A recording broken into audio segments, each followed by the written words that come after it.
my name is Luke, and for this Grover, we are going to start learning how to play recorder. To play the recorder well, we are going to need to learn some fundamental basics of playing the recorder.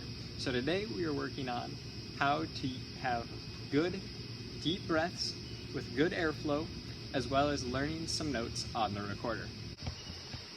To start off with, we are going to be making sure that we are taking good, deep breaths so that we can play our recorders for a long amount of time and with ease. So to do this, you want to make sure that you are breathing in rather than breathing up. This might not make sense, but if you were to take a breath right now, you might go like this. And that isn't the kind of breath you want to take, because when you take a breath like this, your shoulders go up, and then you aren't able to get as much air into your body. But if you take a breath, you want to feel your hand move out when you put your hand on your stomach.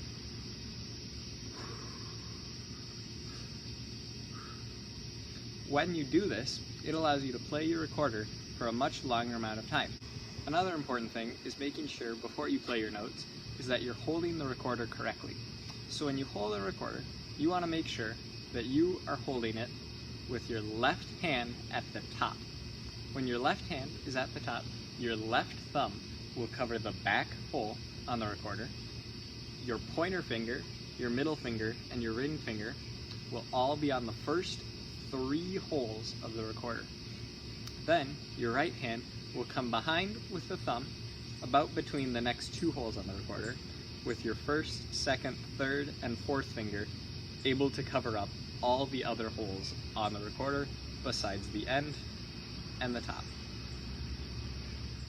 Now, as we start to play some notes on the recorder, we'll want to make sure that we're still taking good, deep, full breaths, as well as holding our recorder with our left hand on top and our right hand on the bottom, so that we can play these notes well and beautifully.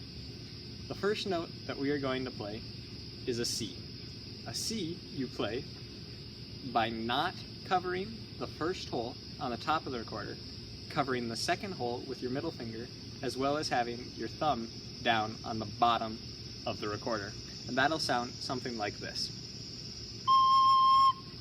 Now, the next note you'll play continues to go down the scale, and it'll be a B. To play a B though, you will want to lift up that second finger and put down your first finger, and that'll sound like this. And then you will keep adding fingers until there's one weird note down the scale in which you have to have some extra fingers down to make it sound right. So we'll go, start with the C again, which is this, to a B, to an A, to a G, to the F. And the F is the weird one.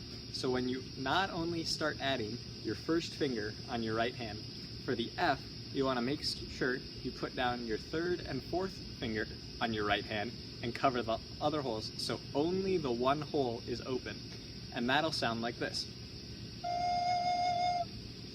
To continue going down the scale, you will play an E, and you'll pick up those 2 fingers on the end and put down the next finger in the line to go to a D, and then a C.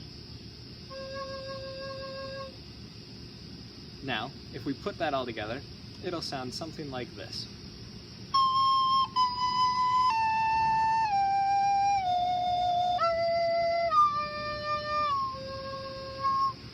And you can do all kinds of things just going up and down the scale.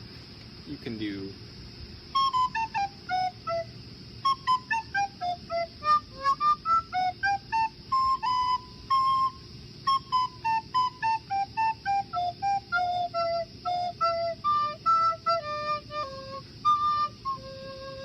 Now, I want you, using those techniques that we talked about, to play the C major scale up and down and back and forth, and play maybe some patterns like the one I played to get better at it.